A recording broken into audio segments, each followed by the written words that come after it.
HSC exam news good, octopus দিবে শিক্ষা board. এই বিষয়ে কি বলছে শিক্ষা বোর্ড? তো এই বিষয়ে খোলামেলা করে শিক্ষা বোর্ড এই কথার উত্তর দিয়ে দিল। অনেকের জন্য গুড নিউজ হতে পারে, আবার অনেকের জন্য ব্যাড নিউজ হতে পারে। বিশেষ করে আমি প্রথমত বলে দিচ্ছি, খারাপ ছাত্রদের জন্য ব্যাড নিউজ এবং ভালো ছাত্রদের জন্য গুড নিউজ।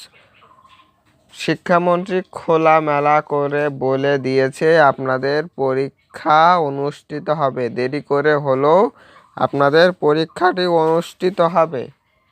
পরীক্ষাটি অনুষ্ঠিত হওয়ার কারণে অনেক ছাত্রছাত্রীদের হতাশা। আমি প্রথমেই বলে দিয়েছিলাম ভালো ছাত্রদের জন্য গুড নিউজ এবং খারাপ ছাত্রদের জন্য ব্যাড নিউজ।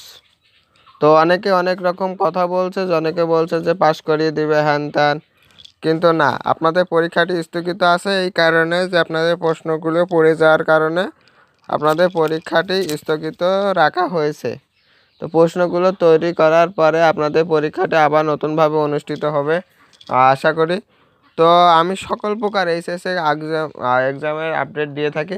তো শিক্ষামন্ত্রী এটা খোলামেলা করে বলে দিয়েছে অটোপাস আপনাদের কোনোভাবেই দিতে নারাজ, অটোপাস কখনোই দেবে না। পরীক্ষা যদি এই কথাও বলেছে যে পরীক্ষা যদি একেবারে নেওয়া সম্ভব না হয় তাহলে অটোপাস দিবে, কিন্তু এখন আপাতত কোনোভাবে অটোপাস না দেওয়ার সিদ্ধান্ত সে জানিয়েছে। তো ভিডিও করার সময় এখন আপনাদের নিউজ দেওয়ার সময় আমার বিড়ালটি একটু ঝামেলা করছে, আমার ওপর একটু আক্রমণ করছে, এই জন্য একটু সমস্যা, কথার একটু ভয় দিতে অনেক সমস্যার সম্মুখীন হতে হচ্ছে। তো আমাদের চ্যানেলটি সাবস্ক্রাইব করে রাখুন, পাশে দেখা বেল আইকন বাজিয়ে রাখুন। ধন্যবাদ সবাইকে।